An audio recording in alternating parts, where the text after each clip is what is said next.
Падарожжа авантурыста Шурыка. Казка. Аўтар Аркадзь Жураўлёў. Частка першая. Спаў Шурык у нядзелю, спаў аж да вечара, пакуль месяц у яго пакой не пасвяціў. Ды так зырка заглянуў, што не адразу зразумеў, што гэта. Няўжо ў школу праспаў? Фу, нават узмакрэў ад такой думкі. Забыўся, што зараз канікулы. Ажно месяц першым пачаў. Не здзіўляйся, хлопчык, гэта я так нечакана з'явіўся, гарамі прыкрыўшыся.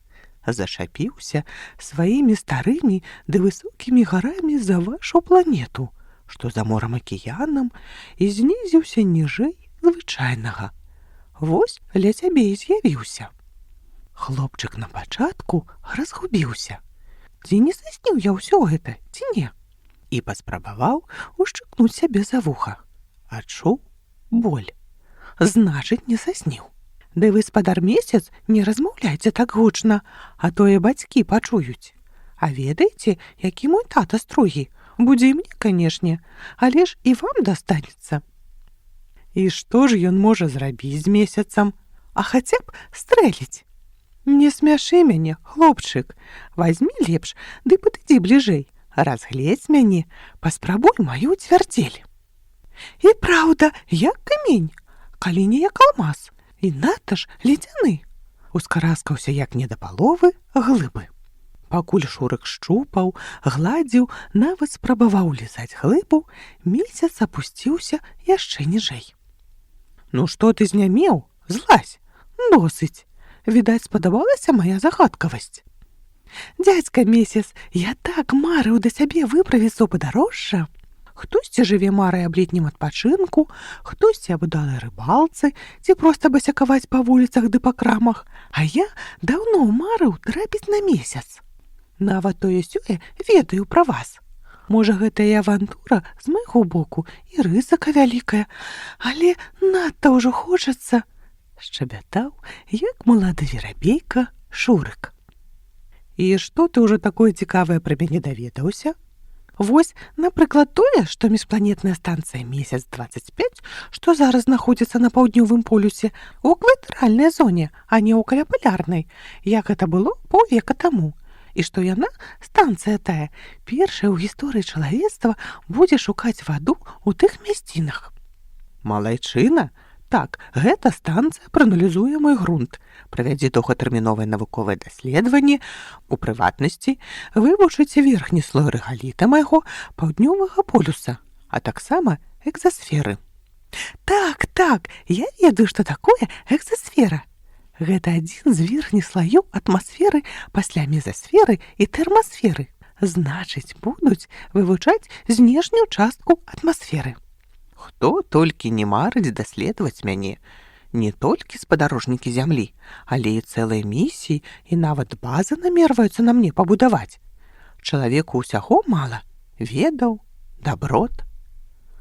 Дык гэта ж добра, калі чалавек многае ведае. Я, напрыклад, вельмі хацеў бы працаваць у гэтым кірунку. Горда працягваў Шурык. Ну дык што, не перахацеў злятаць на месяц? Ведай, другой прапановы можа не быць. Не, што вы, адкладваць на паслязаўтра не будзем, апярэдзяць і вокам не міргнуць. Тут кожная хвіліна можа граць ролю першаадкрывальніка. Лепш хай падымуць на ўра, чым ціха калупаюцца ў невядомым накірунку. Трэба ўсё рабіць своечасова. Я гатовы. Малайчына, з гутаркі хлеба не паясі. Толькі прыйдзецца табе крыху падрасці. Так прайшоў цэлы год. Неўзабаве адной ноччу побач Шурыкавым акном спыніўся касмічны карабель, не карабель, дырыжабль, не дырыжабль, ці субмарына якаясь. Зусім не такі, які бачыў Шурык у кнігах і па тэлевізары. Гэта быў срэбнабокі з шырокімі крыллямі і доўгім носам зоркалёт, які так і маніў сваю загадкавай прыгажосцю, хутчэй залезці ў яго нутро. Залазь, касманаўт! Пачуўся знаёмы голас. Толькі ён сеў у вызначанае для падарожніка крэсла, як штосьці за плячыма зашавялілася, зашчыкатала. Адвярнуўся, а крэсла тое ўміг прыняло форму яго цела і стала вельмі камфортна і прыемна. «О, ляцім! Эх, ляцім! Зоркалёт! Даганяй! Не дагоніш!» У захапленні крычаў шчаслівы Шурык. Тужа перад ім з'явіўся невялічкі срэбнага колеру столік з персанальным камп'ютарам і навушнікамі. Побач сіфон з нейкай зеленаватай вадкасцю. Паколькі ён засмях пацягнуўся да шклянкі. Выпіў, усміхнуўся. «Смачная, як у нас на зямлі, быццам крынічная?» «Не, не такая», – пачуўся голас у навушніках. «Гэта інізаваная праз мой грунт вада, толькі для цябе». «Адкуль вы ведаеце, што мне патрэбна?» – здзіўлёна запытаў Шурык. «Я ўсё ведаю пра цябе», – прамовіў Месяц. «Як толькі ты сеў у крэсла, цябе даследавалі. Цяпер нам вядома пра твой арганізм, дружа». «І што вы ўбачылі ў мяне?» «Нічога кепскага, толькі давай выхад сваёй энергіі, не стрымлівай сябе. Займайся спортам і прытрымлівайся рэжыму. І галоўнае, больш чытай». «Штосьці мне ваш голас нагадвае?» «А я памятаю цябе, Шурык». «І я ўспомніў, цудоўна», – выдохнуў хлопчык. «Гэта калі вы былі на калясніцы разам з Фаэтонам ці Геліясам?» «Ты глядзі, які пільны. Так, з Геліясам. Ну, вось, так што мы з табой, калі можна так сказаць, старыя сябры», – казаў Месяц, прыязна усміхаючыся. «Цудоўны быў час». «І ў мяне таксама. Скончыў 4 клас без троек, і тады таксама беглі ручаі. Бруілася мая крынічка ля серабрыстага люстэрка возера, якую як не штодня наведваў». Сказаў так і сам не паверыў, што ён не ў сне, а наяве ляціць на сапраўдным зоркалёце. Ажно рот адкрыў. «Як тут прыгожа! Толькі, мусіць, за бортам вельмі сцюдзёна». «О, хлопча, з цябе атрымалася б толькі сасулька, каб там аказаўся. Тэмпература ад 157 до 120 градусаў па Цельсію». «Няўжо, водык маеш?» «А ты думаў, не так, як у вас». «Асцярожна, дзядзька Месяц, зоркі не зачапіся». І як я здолеў перадолець сваю нядаўнюю перасцярогу наконт злога Месяца? Зусім па-сталому разважаў Шурык.